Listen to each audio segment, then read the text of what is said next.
Now, hi everybody. Welcome to Sister Circle Chats. Wow. So I'm gonna get emotional, and I have tissue because I'm such a wuss.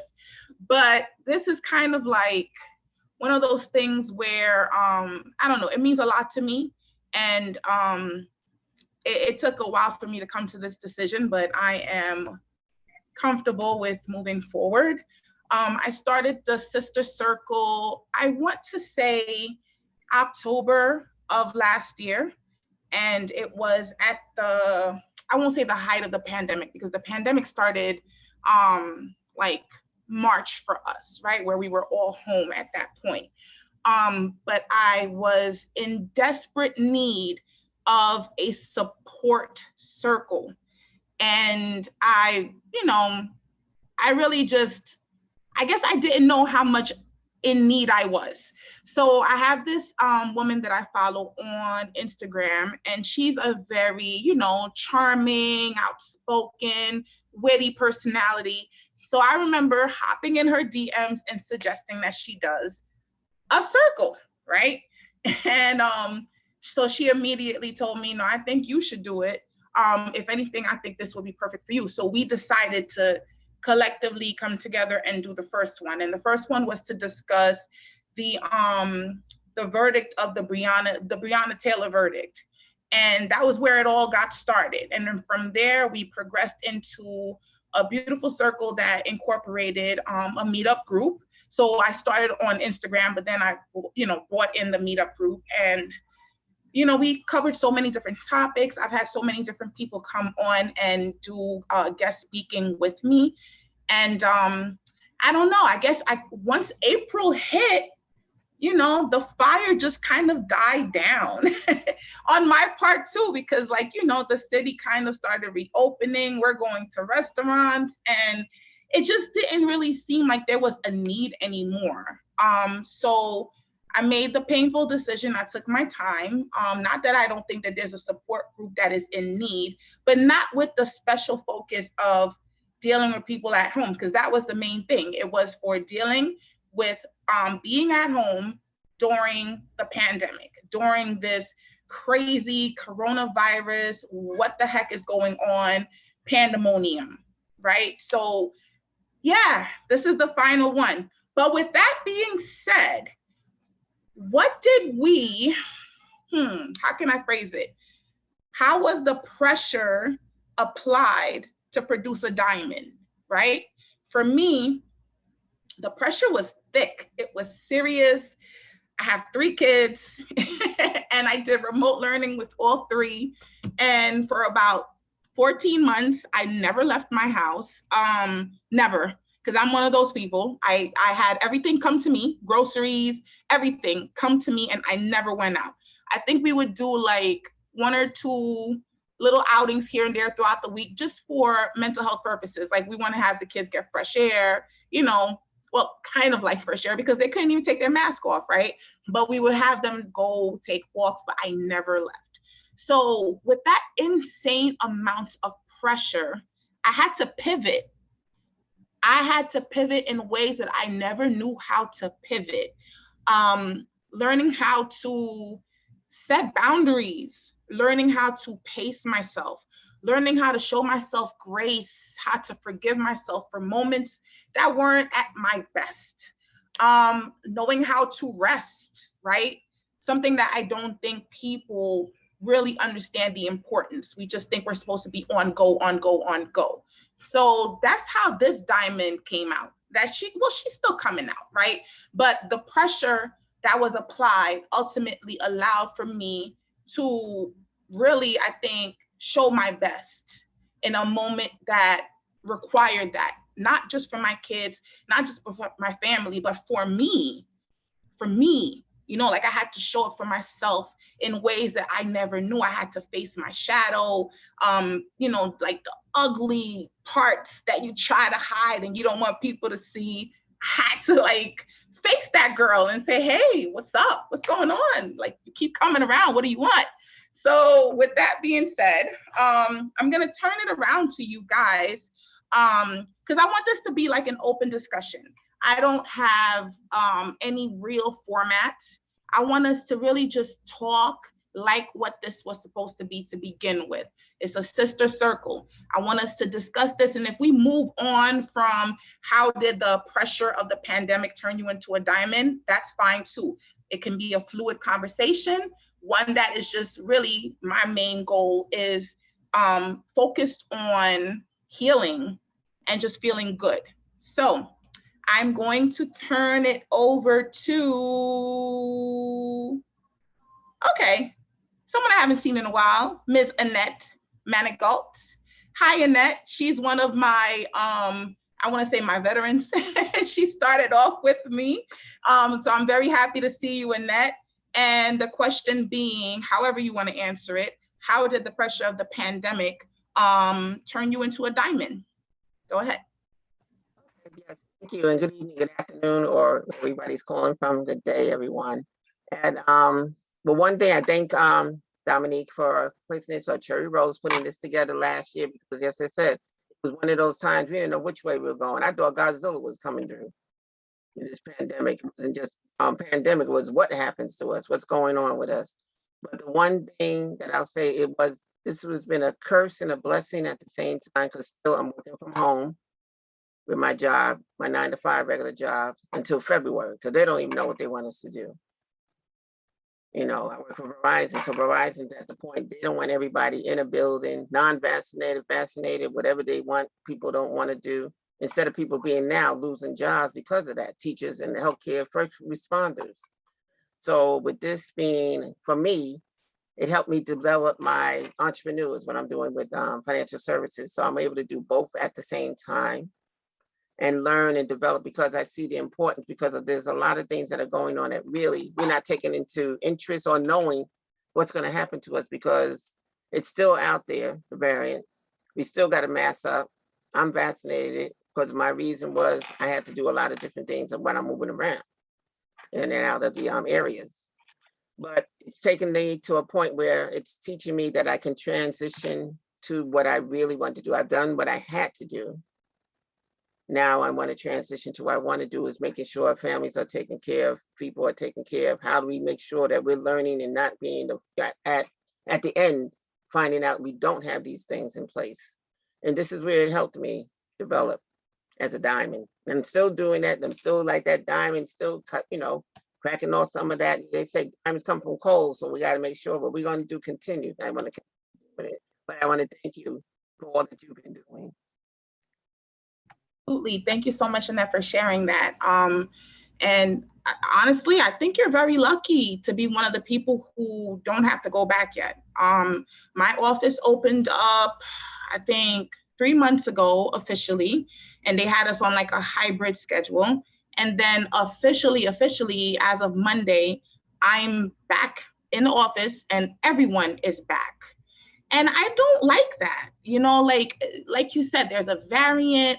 There's so many things. There's so much anxiety. Like you haven't been around a whole bunch. Like the hybrid schedule had it that certain teams were in certain days, and it was like a social distancing type of setup. So like you would have your desk here, and then there would be another person far away from you. Now we're going back to regular seating arrangements where it's just like bat. Like, I don't know. And it's so crazy because since we've been back like 3 months ago, there's been several cases of people, like to the point where one floor in particular was completely shut down because there were like 3 or 4 people that tested positive. Like, I don't really know where we're going with this, right? Like, I don't know, like my kids are back in school. So let me explain. Some of you guys know that I was sick and I was very vocal about it because I was pissed. I spent almost 2 years never freaking sick. Not one sneeze, nothing. My kids are back in school September 13th, and literally a week goes by and all of us wiped out. All of us, all 5 of us. And we had to go tested for, obviously for Corona. And thank God all of us came back negative. But there's so much pressure with that, right? Like there's so much pressure with the fact that these kids, and they're kids, they don't wear their mask all the time. They do nasty stuff. Like they put things in their mouth. Their hands are always in their mouth. And you're literally exposing yourself to that. And I don't think teachers are mandated to be vaccinated. Correct me if I'm wrong, if anybody knows, but I don't think it's mandatory for teachers to be vaccinated. Am I right? Does anybody know? It depends. They are. New York, they have They to. They have to be. Yep, or they lose their job. Or they lose their job? Unless you have a medical, not a medical, unless you have a medical or a religious exemption. Religious exemption? So there's a religious exemption from getting the vaccine? Yeah. What is that? What religion? Like if you're like Jehovah's Witness, you know, they don't believe in things like that. Or I think really? We're sects. Yeah. Seventh-day Adventists. Seventh-day Adventists, yeah, they don't believe. But in even though they're encouraging a little more for the vaccination for COVID, because of the fact that this is just not going away. This is totally different from the regular like the flu and stuff like that. So yeah, they don't vaccinate and they don't take any vaccinations. It's not just COVID. Don't take measles, polio, none of that. What? So that's permitted. So like that person can't be You gotta wait. I'm on the live. That person can't be fired? No, they can't because it's religious to get sued. But I don't know how to obtain one of those. I don't know what you have to do because I don't know if your priest or whoever has to, you know. You talk to your pastor. Your pastor has to write a note, because I had gotten a note for the flu vaccination because they tried to make it mandatory this year at my place of employment, whereas other years you could just deny it or they didn't say anything about it. So you get that from your pastor, and your pastor has to write a letter for you, and you send it over to Human Resource.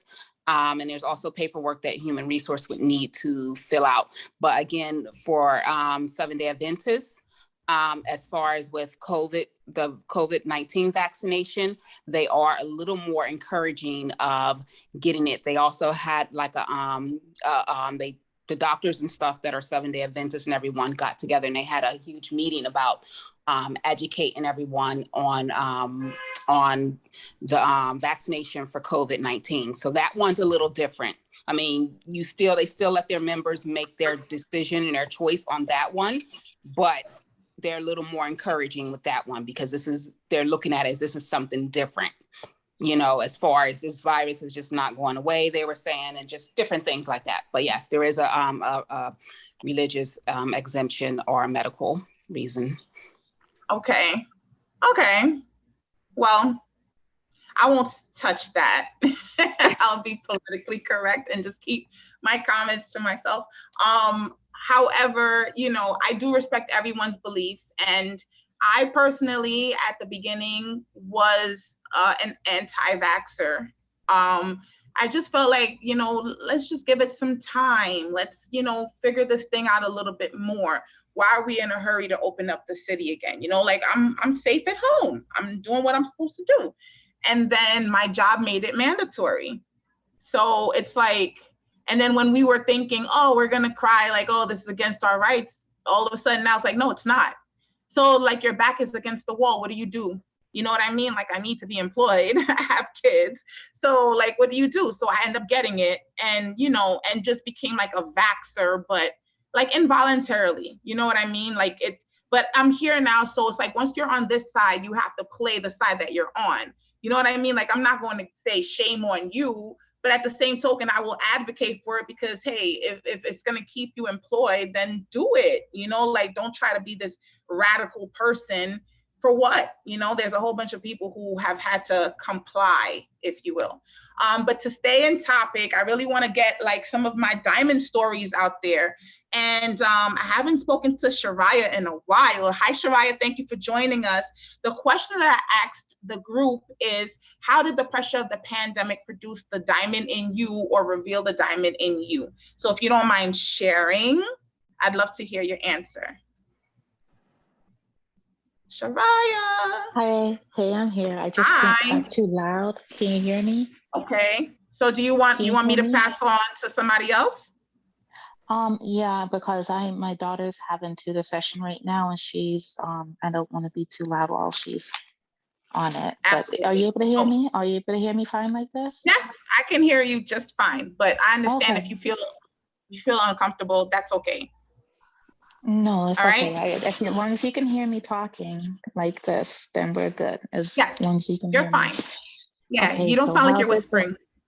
how did the pandemic create a diamond in me?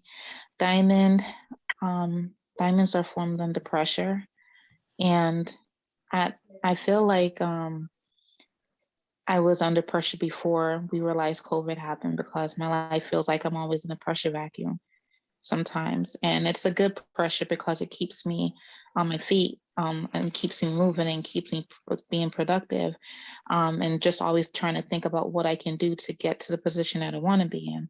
And I had, COVID. I think, Mike, I hear everyone, a lot of people with the kind of feelings I have about pre-COVID in quotes, because we don't know when COVID started, but when actually COVID actually became a thing where we had to separate from each other. I remember coming back from finally being able to take a family kind of like vacation. It was a road trip in February of 2020, and coming back to the classroom with my babies there, because I was an early ed teacher, but just feeling like I just don't want to be here. And it's not that I didn't enjoy what I did. I didn't want to be there because my children needed me, and I felt like I was basically giving the best of my days, of my hours to school. And so, and to other people's children, when my children depend on me. And so I remember sitting in the classroom, speak to my co-teacher, just frustrated, like, I don't want to be here. And I need more hours in a day. And then next thing you know, a week later, I'm hearing, I heard COVID being talked about, but not really paying too much attention to it. And then the following week, just like that, they're asking teachers who think that they might not be able to come in because of this issue with COVID, being a thing that they were concerned with. And so it's like, I have children, definitely, and my children, the schools, they're most likely not going to be going to school. I took, making that decision. Thankfully, my state didn't wait for the governor to do things. Certain schools just said, we're closing until further notice. We'll let you all know what's happening. So, I was already, looking into entrepreneurship prior, and I put my business to the side because getting the paycheck is easier. It's quicker. It comes faster. It's like, it's consistent. But it's still, and like I said, I love what I did. And, but coming back to the business that I started before COVID, like a few years before that, I still was making my product, still doing things with it, but not as much as I love in the intensity that I would have cared to do it for it to actually first to become a thing. So, so at that point, I already knew about. I was already getting educated in financial services from the year before as well, and then I just realized, wait, you know, I realized my family wasn't really fully protected as far as like financially with things like that. So I reached out to the person I spoke to before, and we spoke about it. And then I was like, you know what, I'm interested in doing what you're doing. And I just went through the process of, finding out more about it. And at that time, when I heard about like the things that I had to do and certain things, I was like, maybe this is not for me, but I'm supposed to find the person who's supposed to be doing it. Because, we're used as a tool for anything to come through us to get to another person. So like, that's what I took on, the position of being in this position as an agent, like a life insurance agent, like in that, to do, because it's a very noble job. It's a crusade. It's important. It's for more reasons than just getting insured. It's so many things that you're doing in that area of protecting people with life insurance, and you're protecting generations to come. You're protecting people who aren't even here yet, literally, because you're protecting the legacy of that family and the people who they're connected to. So it's really important to me to know that, like, I still have this voice I need to give to people. It's a hard place to be in, her position, but I feel like the pressure that I received before COVID, and just in life, just being a parent, just want to show my children that they could do anything they want to do. That window that COVID opened up for me to just jump through and just be able to start building and just look at all areas of what I want to do for my family, for myself, to grow and build on that. So we're still in COVID, still have the pressure. Most definitely. I feel like the pressure is more because like there's certain things that I just know that needs to get done. Like I feel that pressure from the university, and you should have already been done with this, but finish it up, close it out, get to this, get it moving. And I know that's true because people are in my life just supporting that. People came into my life, even with financial services. And that is like a mayor of everything we do in the business. Everyone like has that honor for her. She's the one that gave me the link. Did you get that link that I sent you, Cherry Rose's last, Sister Circle? I was like, I did get it early. I didn't see a new one, but she brings you to things. She gives you that support. There's other people that I got connected through not directly from her, but they are connected to her within entrepreneurship, networking, building.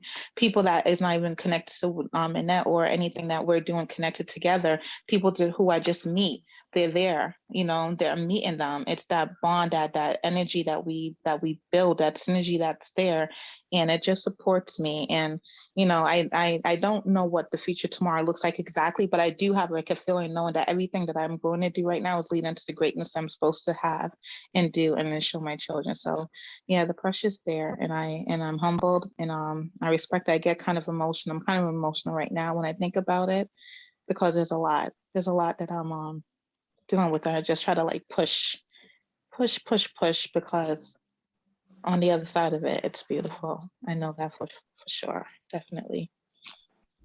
Well, Shabaya, thank you so much for being very transparent and sharing your truth. That pressure is so thick for a lot of us, but I love that you're able to say, I pushed through, because I know on the other side is something beautiful, because for sure it is, right? There's purpose in our pain. God doesn't give us more than, it's cliche, but more than we can bear, right? And we know this for a fact. Yes. And everything is like, the setback is the setup for the comeback or whatever. I don't know. But show yourself some grace, like, don't push. Why do we have to push? I know there's a lot of pressure and there's a lot of demands. We have kids and there's so many things that are expected of us, but honor that sacred part of you that some days just needs to be soft.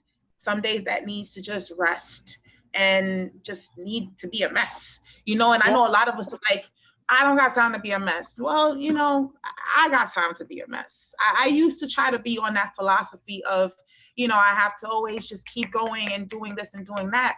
But with what agenda? You know what I mean? Like, it's all divine timing. So whether you push or not, it's going to happen on God's time. And I'm not saying be lazy, not be lazy, but rest is actually beneficial to the progression. You know what I mean? Like, you can't work well and at your best if you are not rested. Your full potential only comes out when you are rested. So I hope that makes sense. But thank you again for sharing. I want to open up. I will get back to everybody else, but I want to open it up to everybody, so everyone gets a chance to, join in the circle, because it's really important for me to have everybody feel like they got their chance to be felt and heard, because that was the whole, like I said, the purpose of this coming into it was to be a support group for those who often don't get heard, don't have an opportunity to speak, and those who are too busy, you know what I mean, to take time for themselves to say, hey, like, this is like a lot for me. So I would like to open it up to whoever. If you have your audio on, if you want to be the next person to speak, you can raise your hand, or I can pick you, because I will. So, you can just be proactive and go, hey, I'll speak, or I can just pick you and, put you on the spot. But the question still applies, which is, how did the pressure of the pandemic produce the diamond that is in you? Anyone want to take that who hasn't had a chance to speak yet? Renee.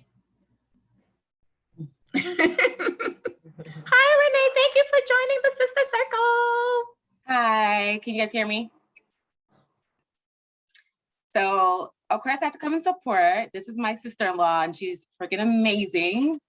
So I have a lot of one-on-one sister time, literally, because that's my sister. It has made me a diamond because I became a mommy. I was not planning before COVID to have a kid, no time soon, at all. Like I was working 2-3 jobs. I worked till 11 o'clock at night. My husband works a lot. So we were just about us and us, like that's where we were. And I know we wanted a family. We prayed to God for a family. And then COVID hit and I was home. So, oh, thank you, Annette. So I said to him, we were just sporadic. We prayed and we were like, let's just go see, let's try it. See if we have a kid. And boom, 1 month in, I was pregnant. So it was definitely a trial because I would say being pregnant in COVID this is my first child. So it's definitely a very different experience than what I've heard other mothers talk about. It was a different experience going to doctor appointments by myself because during COVID, you can't have anybody only for your anatomy scans in a hospital because if you have somebody, I had complications in my pregnancy. So having to go through that. So it was a blessing in a personal way because it was like, you didn't really have much support. Like no one could really come and help you because it's COVID. Before, you know, having a baby, everyone's always around you. You have baby showers, you have all these things. I had to do a virtual, like I didn't have any of that. And then I did catch COVID while pregnant. So that was another rough in the road like that. And it was crazy because that was the same week my family finally did choose to fly into town because my parents live in Florida and we had to cancel their flights because I had COVID. We didn't want them to catch it. How old is my baby? She's sleeping now. She is 5 months. 5 months as of last week. Yeah, 5 months. So I literally just had her like in April. So it was a crazy time, but I wouldn't have changed in the world because with COVID came, like I said, my daughter and time with my daughter. I am still remote. I had 5 months maternity leave, which was amazing. So I got to see a lot and be there for a lot for my daughter. And I didn't have to put her in someone else's care. Like she's still in my care as of right now. So that's an amazing experience. I know a lot of parents, they have to do their 3 months or some people don't even have 3 months and go back into the office. So it's still a learning curve being basically a stay-at-home mom and working because don't get it twisted, like you are a stay-at-home mom when you're home and you're still full-time working. And I'm like trying to get into the swing of that now. But yeah, COVID was, yeah, it became that's like a diamond because like I said, it was real rough in the beginning, but once you cleaned it off for me, it did bring a lot of blessings for me. And a lot of time that I thought I would never have, but with everything being shut down, I had time. And that came the production of my daughter and now being able to give my time to someone else. So that's what I would say about that. Hope that answered the question too. It did, and you answered it perfectly. You know, like you said, it was tough, but yet it brought many blessings along with it. And you know, that's the thing with pressure. That in the moment, you know, with its intensity, we don't see that, right? And we can't feel it in the moment. But eventually, which is what Shariah said, you know, like there's beauty on the other side. And, you know, your daughter is the beauty on the other side. Having the time home at her is the beauty on the other side. So thankful for that. Thankful that you have her and she's healthy and that we have her.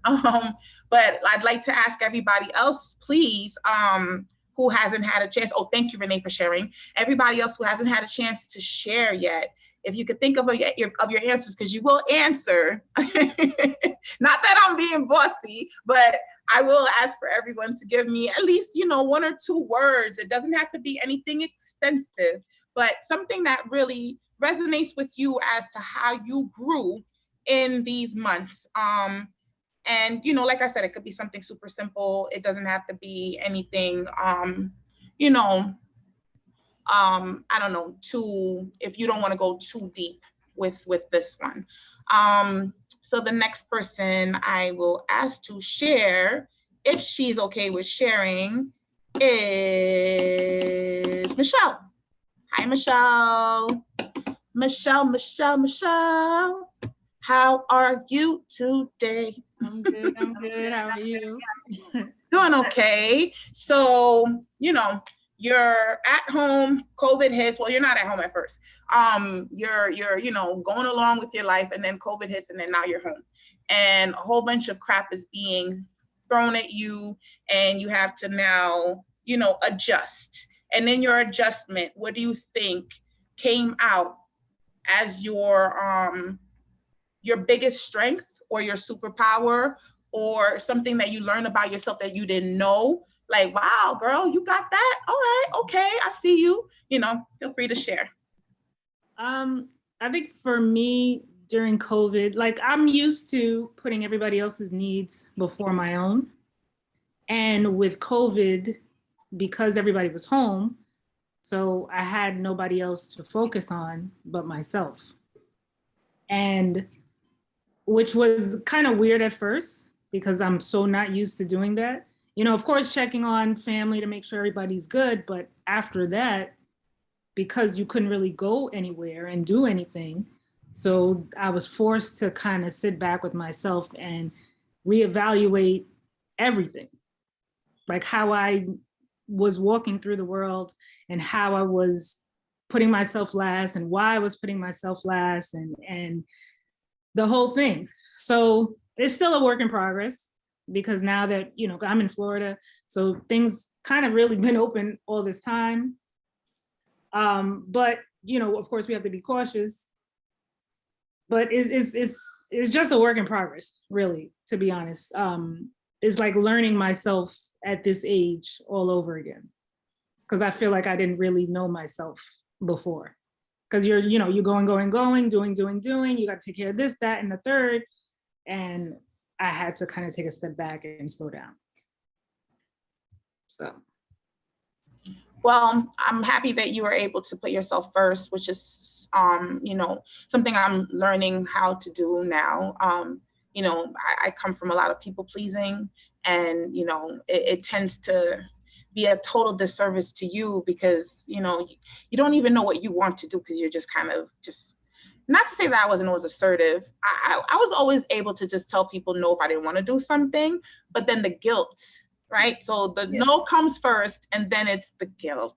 Like, damn, like I gotta show up for this person, and you do it not because you want to, but because you somehow, not that they guilted you into it, but you end up feeling like you have to do everything for everyone and be there for everyone. So I'm glad that you're able to move away from that because, the most important person on your team is you, and if you keep like sacrificing you for the benefit of somebody else, it's such a horrible cycle. And I'm glad that you're breaking away from it. And thank you for sharing that.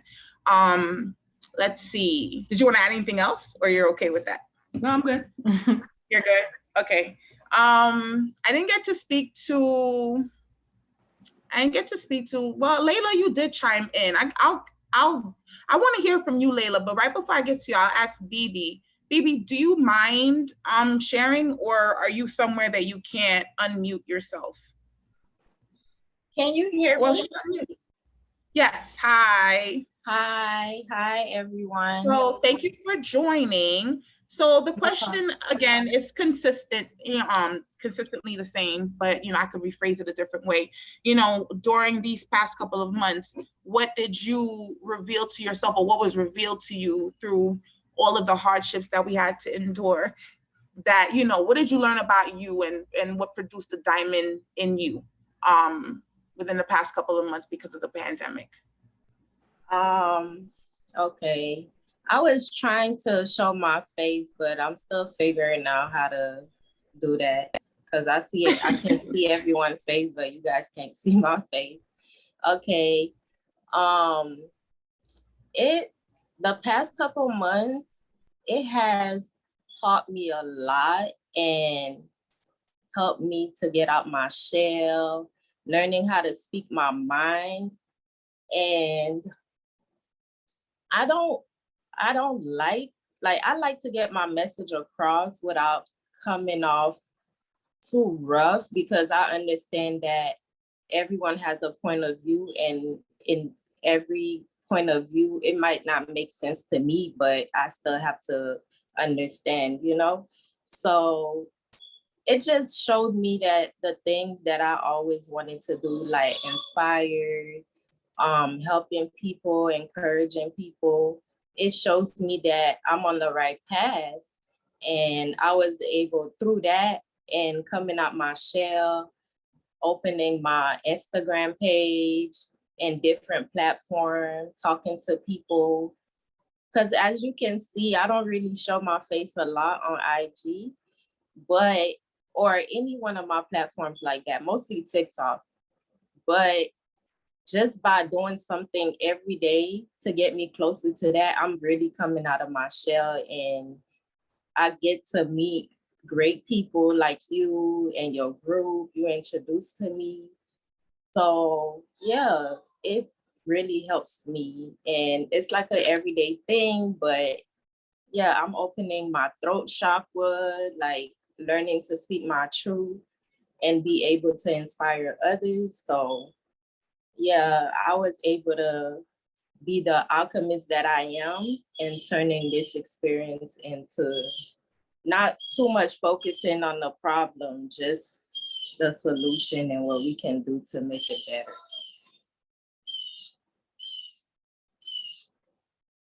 I love that you said don't focus on the problem, but focus on the solution. I've been for way too long the person who just kind of like would stay stuck on the problem and totally miss the point. Like the point is for you to be the solution. But like, I don't know, I used to think that complaining about the problem would make the solution appear or make the problem disappear. Just wasted time ruminating over like, oh my God, this is happening. Like I literally spent the first 3 months like, oh my God, this is happening. Oh my God, I'm going to die. And then on like month 4, on month 4 where I'm like, okay, I'm still alive. Oh my God. And then I'm like, all right, well, at some point you got to move forward, man. Like you can't, this can't be what you're doing every day. But like literally, like I'm not gonna lie to you. And I've shared this with you guys before. I was on high anxiety for the first 4 months. I would literally jump out of my sleep swearing I couldn't breathe. That's what anxiety does to you. So like there was several times where like my husband's my witness, I would hop out of the bed, hit him on his chest and go, I think I got COVID. Like, and this is not to be, listen, this is not to be funny because, you know, there are people like, I want to be respectful. I'm not making fun of COVID. I'm not diluting it, but like, it's just to show you how much of an impact it had. And, you know, as much as I'm laughing, it'll make me emotional because that was some pretty traumatizing crap that I was going through. Hindsight, I can laugh, right? Because I don't want to take myself too serious, but like in the moment, you know what I mean? In the moment, a little cough would have me like, I'm literally online. What can I take to boost my immune system? What can I do? Like, come on. And that's me. Especially if you have kids and you can't be in that state of mind. How are you gonna be there for them? You know? Right. Exactly. And that's another part, right? That I don't think people who have older kids or, you know, like they haven't really been like around kids too much, but being locked down with 3 kids under 8 or under 9 rather, brutal. Like it's brutal. You can't escape them. They're everywhere. Like there would be days where I would literally like look at them like, you guys don't got somewhere to be. Like, somewhere, can you get a job? Like, I don't know. It was a lot. So anyway, thank you, Bibi, for sharing. I appreciate what you said. So I'm gonna open it up to Ebonique. If Ebonique can unmute herself, please, and share with me how you became a diamond during these months, these beautiful pandemic months. Ebonique, you still here? No? I'm still here. I'm definitely still here. I'm just listening and I love all the insights that you guys have shared. I don't know if I've become a diamond is what I was just speaking. I'm here with my sister, she's listening.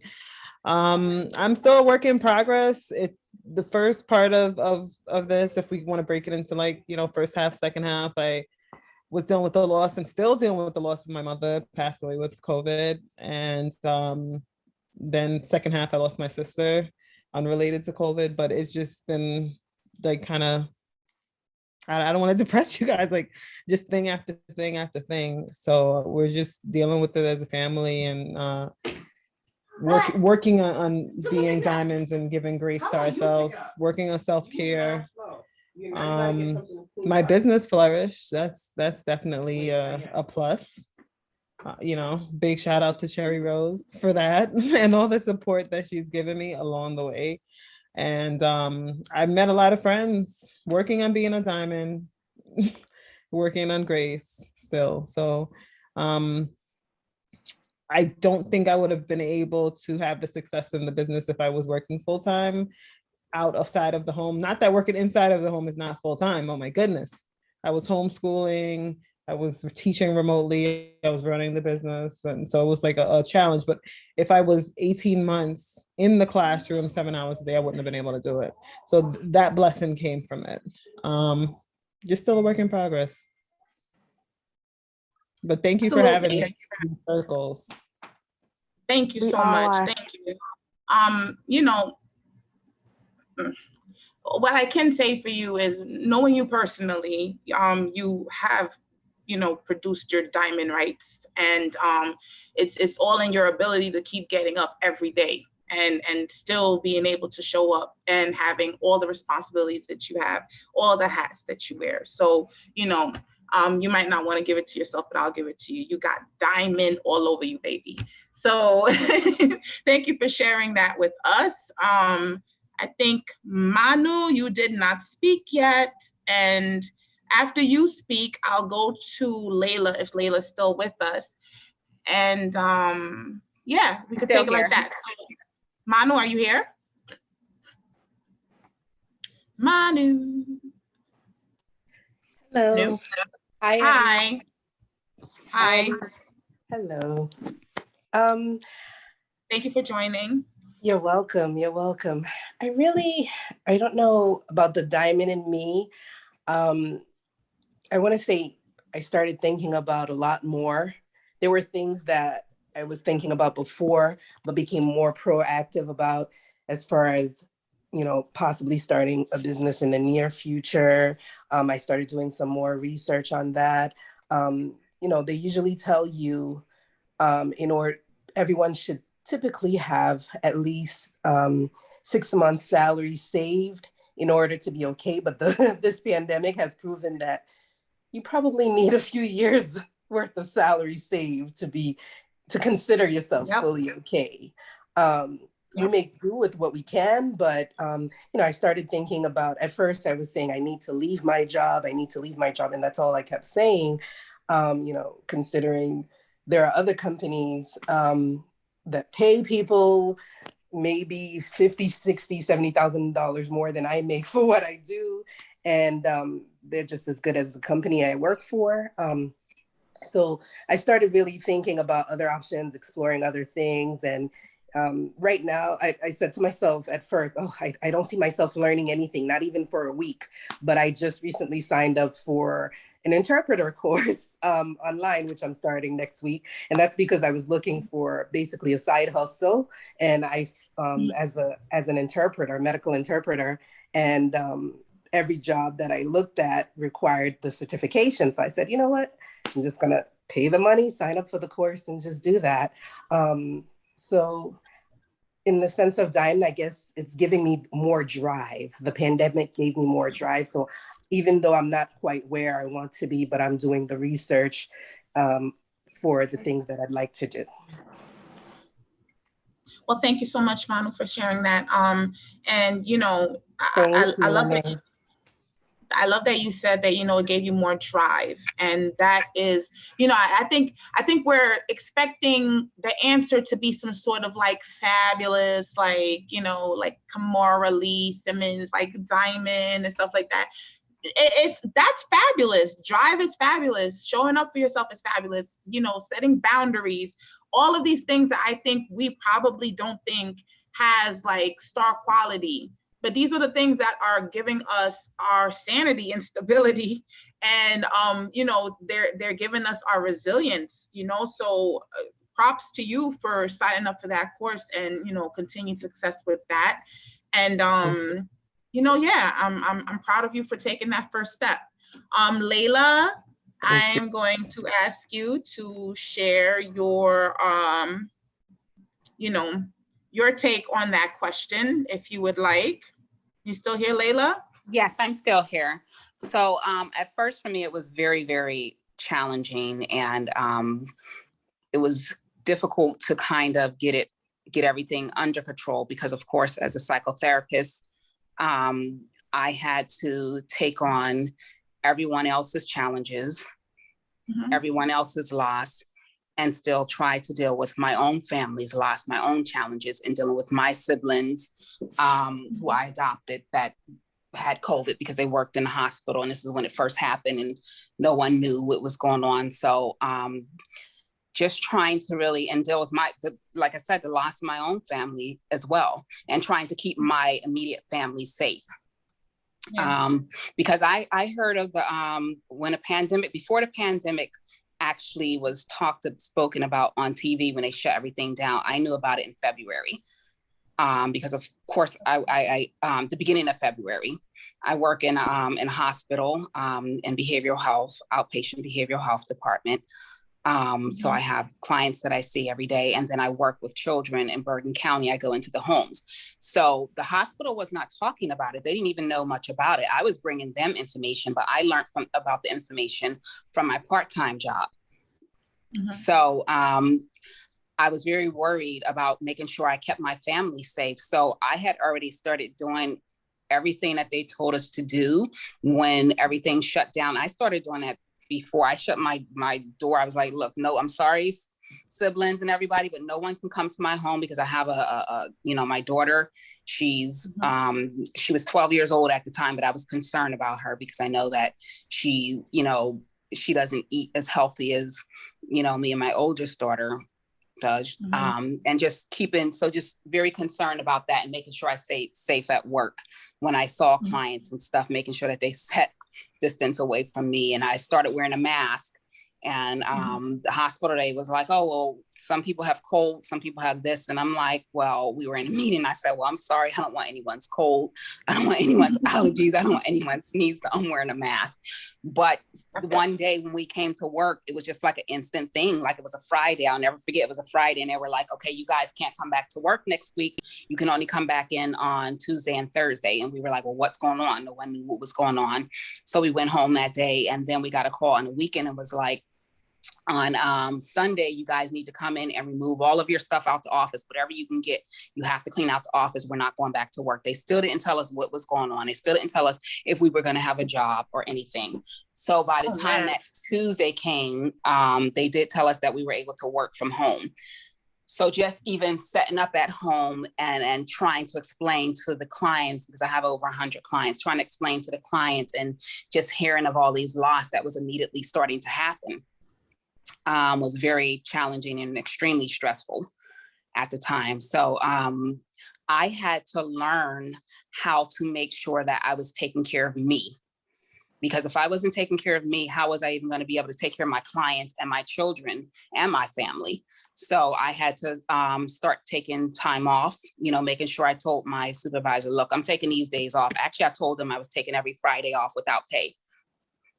Because I didn't want to use my vacation time either, because I was like, if I need to just take a day off, and when I want to be able to do that. So I told them I'm taking every Friday off without pay.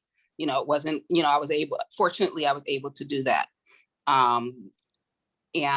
So with that being said, it has really taught me how to, because before I was working my part-time all the time. I was working my full-time. So it's really taught me how to make sure that I'm taking care of me. And in my family, I was able to stay home with my daughter, which I was very happy with. I'm still home, for my full-time job. My part-time job, we went back into the homes again, but I'm still home for my full-time job, because they did use our hospital, our department. We had a separate building from the main hospital. The government had took it over and used it for COVID, turned it into a COVID hospital, all 6 floors. So they finally released the hospital in April, but now they have to wait for it to be, for them to turn it back to, so that it can be utilized for outpatient facility. So we're still home, which I'm happy because I still have the opportunity to spend time with my daughters. And it also gave me the opportunity to be able to, with my oldest daughter, she was away at college, and she's in school for nursing. So last year, well, actually this year, she started her clinicals. So it also gave me the opportunity to be able to be there for her, to take her to the hospital, because the hospitals are not close, to drive her 5 o'clock in the morning to the hospitals without her having to take an Uber, because I told her she's not doing that. I was very concerned about that. So, so it kind of worked out for me. And also I reorganized how I was working. And I'm not taking on as many clients as for my part-time job, because I don't need to. I'm comfortable where I'm at. And so it gave me that opportunity, and and to work on me and my mental health as well, because I had struggled with, prior to that, a year prior to that, well, in 2019, my brother was murdered. 2018, my brother was murdered, robbed and murdered. So I didn't begin to experience the trauma from that until 2019. One day it just hit me and I started getting really bad anxiety. So it also, so that was another thing, just trying to, deal with working as a psychotherapist and having my own challenges. Of course, my supervisor was very, very supportive. I just told her, because at the time I was actually running a grief and loss group. So I just told her that I couldn't take any more clients. That luckily, it just so happened that I was just turning that group into, we had stopped doing a grief and loss, and we were turning it into life after loss. So it was turning into a little bit of a more positive group. So I didn't have to worry about that, but I couldn't take any more clients that that had anything to do with death. So my supervisor was very supportive with that. So just having this time off really helped me. Now, I of course, I don't experience anxiety anymore, because I was, again, able to take that time to work on me as well, and different coping strategies that I have learned to use to deal with that. And also just being able to cope, with the loss of my brother and stuff like that. So it really has been a benefit, and just also cutting down on my work schedule and organizing things. So it was really a huge benefit for me, even though, I still every day have to still help individuals cope with, thank you. I was just reading, but I still have to help individuals cope with loss and just losing clients of my own too. Still every day, so just, so it's still a work in progress. I'm still every day just finding different ways to cope, different ways to do things, getting out. I'm doing yoga and different things like that to just try to help, going for walks sometime at night, with my girls and stuff like that. And just, but, I feel 100% better from where I was at before. So it's really been a benefit as well. And I'm still working on things. Good. I'm happy you became your biggest advocate during this time, demanding for Fridays to be your day, and, just putting your foot down is extremely empowering, because as I stated before, we tend to put ourselves last. So I'm happy that you had your voice and you were able to do that. And, it's so important. And yoga, of course, is always great. Going for walks is always great. You say you eat healthy, so that's definitely a plus. Yeah, I had to change my eating. I had to change my whole diet as well when it came to the anxiety, because I found that when I changed my diet, certain foods and stuff can trigger. I don't know if any individuals know this, but certain foods and stuff can trigger anxiety and stuff. So I had to change my whole diet, and that helped a lot as well. Absolutely. Absolutely. Thank you so much for sharing that, Layla. And you have a kind of an advantage because you're a psychotherapist. So there's an advantage there, because you can you have these tools that you were taught so that you could teach other people. So that's great. But I'm happy that you're using them for yourself too. Because I think it's just saying that you're in the field does not automatically mean that you don't have to take care of yourself, because you can have all the knowledge and not apply it to you. So thankful for you doing that. And again, sorry about your brother. Thank you. We've talked before, but you know, definitely I'm sorry about that. Ladies, you know, this has been quite an experience. And again, I'm trying my best to not cry, but like, you know, this is a super emotional thing for me, because in hearing your stories, I'm reminded of why I did the whole Sister Circle thing and why it was so important for me to stay committed to showing up and having a safe space for people, including myself. You know what I mean? Because we need it. And as Black women, we don't take the time to make sure that we're okay. I'm not sure why we're still in that type of mentality where we don't think we have to carve out time to vocalize what we're feeling. Take it from anybody who's my friend, they're gonna hear what I'm going through, okay? Like, if you're my friend, that means you signed up for my bull, and I will be calling you to tell you about my bull.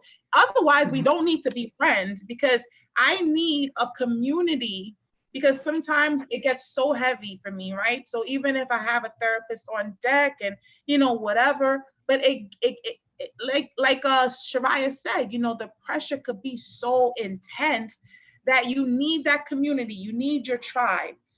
So it's sad that I'm, you know, having to you know, end the Sister Circle, but not quite. So the little announcement, because I think I'm so funny, but the little announcement that I'm going to be sharing with you guys is that Sister Circle is over by way of Meetup and, you know, me announcing it, you know, to Instagram or whatever the case might be. But guess what? I'm on Clubhouse. So Sister Circle will be continued on Clubhouse. And that way I am much more available to facilitate these groups, because I would never just say, that's it, I'm done. You know, I think God put me here to, you know, have these groups, because I was thinking back to how I got started. So 5 years ago on Facebook, I had a chat group called Lovey, lovingly opulent, vivaciously empowering something, right? They were acronyms.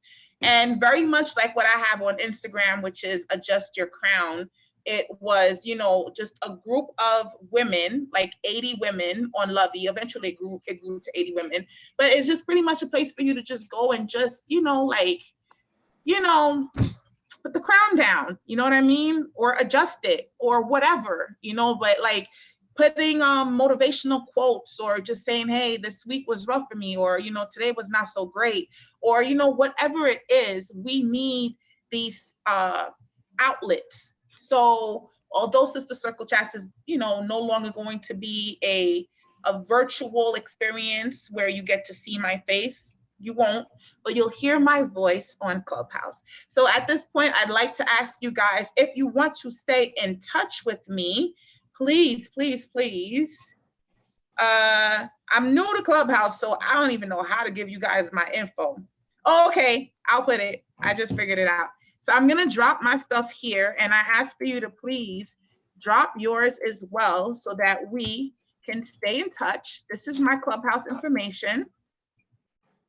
You know, my name, if just in case you guys don't know, is Dominique Cherry. That's my government. And yeah, if you just can, you know, give your girl a shout, I can continue to have these rooms. But now, like I said, on a like not so spread apart, they'll be a lot more frequent and more convenient also, because you could just, you know, hop in, hop out. And great, thank you, Shariah. Yeah, so that's pretty much it. My biggest lesson, I don't know if I shared with you guys, but I think I probably did, but I got something else to share. My biggest diamond revelation was in me, which I did share something, but it was in me realizing that I can survive my toughest moments. I knew I was gonna cry. So, you know, realizing that I have that survivor in me. Sorry. So realizing that I have that survivor in me was important, because for a long time, you know, I think Michelle said that I didn't really know me. You don't really get a chance to get to know you. And sorry guys. So, you know, it's in those hard moments, in finding out that your loved ones passed away consecutively, because my family was hit like crazy. And it's in those moments of, you know, just having to get up even when you're tired and having to do so many different things that you're like, well, damn, yo, I'm a badass, right? Like, I did this. And, you know, I feel like we did this, and we should be super proud of ourselves, even if the dust hasn't settled yet and things are not completely clear yet. You know, I think we have so much to be proud of, even in just us showing up and sharing our stories. I think we should be proud of that, because you sharing what you shared during this sister circle helped someone. I know hearing you guys speak helped me. It healed me. So thank you so much, guys, for coming to say farewell. This is like, I'm so silly. So like, you're gonna still see me. Like, I'm literally gonna go on Instagram and see all of you guys. But like, you know, it's just, it's for me, like, it's something that I did, and I'm proud that I did it. And even though it's not continuing in a certain way, you know, like, it's emotional for me. Because I got to meet a lot of amazing people and talk to amazing people, and the sisterhood that I got to feel, the connection, will last with me forever. So thank you for all the times that you showed up. Thank you for all the times that you guys shared the information, that you shared your story, that you trusted me, and you felt like this was a safe space. I'm honored to have, you know, shared this time with you guys. And I implore you to stay in touch with me on Clubhouse, so we could rock the ish out of Clubhouse, right? And, you know, really continue to be there for one another, because that's really all that I really give a crap about, is that I have a space for women to feel like when everything is hitting them, they got somewhere to go, that, you know, somebody got their back to listen to them, or, you know, to say, you're gonna be all right, you got this. So I'm tired of crying, guys. If you guys don't have you know, anything else to share, I'm over my time. I usually just try to keep it to an hour, but I will say bye-bye if nobody else has anything else to say. Nope. I just wanted to say that, I'm sorry. I just wanted to say that also joining this group was one of my outlets that helped me as well. And that's why I had joined the group. And, you know, sometimes even me and you, it was just me and you on the line talking, and it was, you know, it really helped, you know, even though, you know, I am a psychotherapist, I learn from everyone else as well. You know, you know, I can learn and just, you know, I get help from you guys as well, you know, so it was really, you know, thank you for, you know, having this group for us, because it helped as well. Okay. Thank you so much, Layla. Thank you. You're welcome. Do you have Clubhouse, Layla? Because I have to stay in touch with you. You don't have Clubhouse? I'm gonna get it. I'm gonna get it. Please do. Yes. And don't forget, I'm Damo Cherry, or Dominique Cherry. I think you're on my Instagram, right? So please don't just disappear from my life, Layla, because that'll make me be really sad. All right, guys. Thank you so much. Sending lots of love. Have a beautiful, beautiful rest of your Sunday. Thank you for tuning in, and, you know, continue diamonding. I know that's not a word, but continue to be the diamonds that you guys are. We rocked it this far. We'll continue to rock it. I love you guys tremendously. Love you too. Love you too. Bye-bye. Bye-bye.